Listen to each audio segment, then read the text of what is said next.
quality that's maybe slightly better than using an old video camera. So, and then you've got to find somewhere to do it. So again, all of that takes time.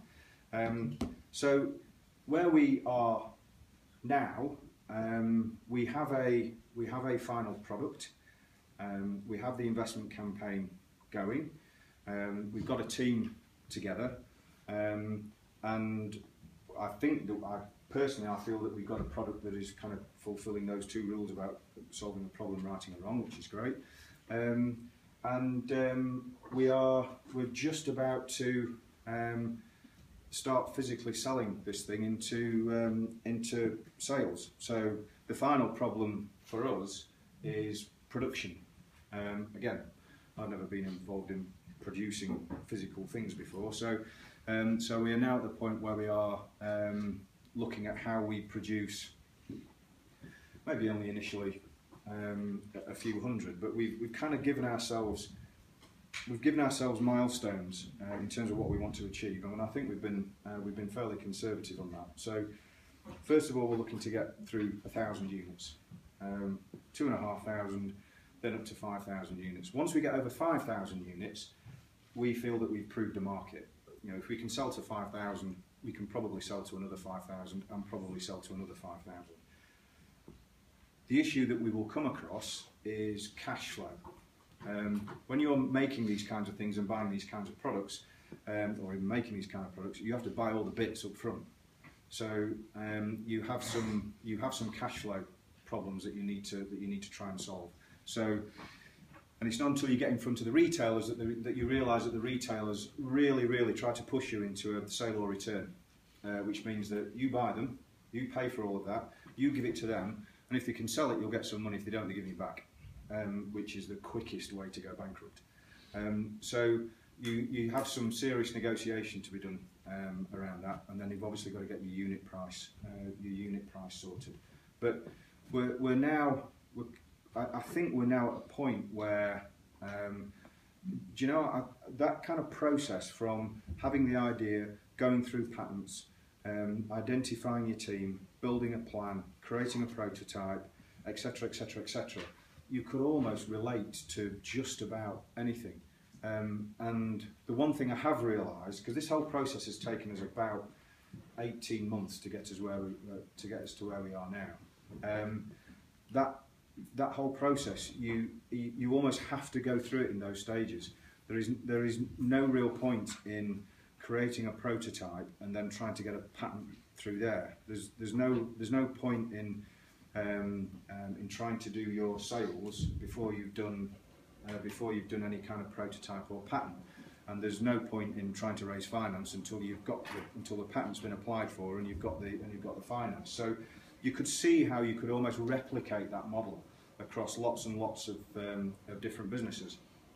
And like I say, from all of that, we're now at the stage where we are going to start selling product. We're negotiating contracts. We've been really tight on the cash. Again, the one thing you'll find, it's the easiest thing when you're running your own business. The easiest thing is to spend a bunch load of cash. That's dead simple. The hardest bit is getting the revenue in. And so I would say to you, just be really mindful of the cash. And you can do things really cheaply nowadays. When I started out with the IPTV business, for example, about where are we now? About 12, 13 years ago, we had to buy all the hardware. So the hardware alone cost us, what, $250,000 that we had to buy. Now I could set it up through cloud services and do it for probably 50 quid a month. You know, so it's that kind of thing that you've got to be absolutely mindful of.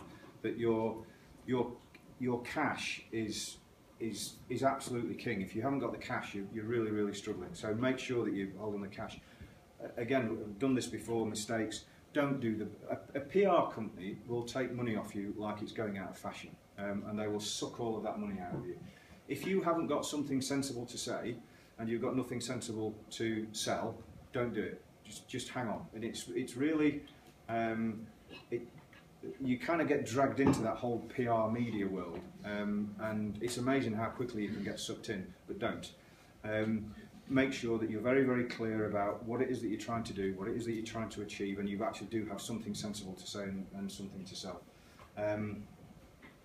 In terms of those costs, the only final point I made is that if you do end up starting your own business, you will undoubtedly find that there are lots and lots of people out there who will promise the world, cost you a lot of money, and deliver next to nothing.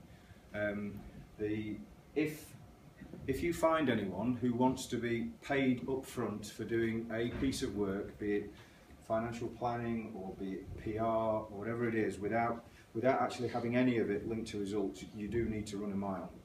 I totted up the other day that I think in the first business that we ended up running, I would have thought that we probably wasted, on advisors and PR and marketing, where we actually had nothing to say, I think we probably wasted about 175 to 200,000 pounds, I reckon. And so you kind of learn that over time. The guys that we're working with at the moment, they don't really take a salary.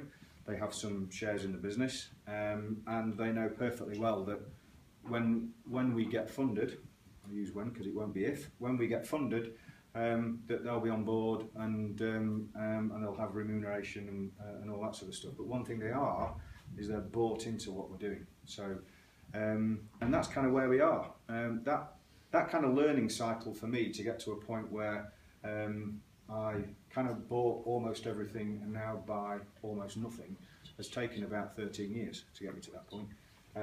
But it's a solitary lesson in terms of running your own business, and just make sure that you are, like I said, either you or somebody else is capable of banging doors down, because if you don't, you won't get anywhere. You need to be able to sell. So that's kind of where we are. Fingers crossed, touch wood, we will have our products into retailers in end of February, and we should start our first telecoms project around end of January, beginning of February as well. So we're getting there slowly, and now my wife is more than happy because I'm getting a little bit of a salary as well, so that helps. So that's good. Okay. Okay, thank you, Paul.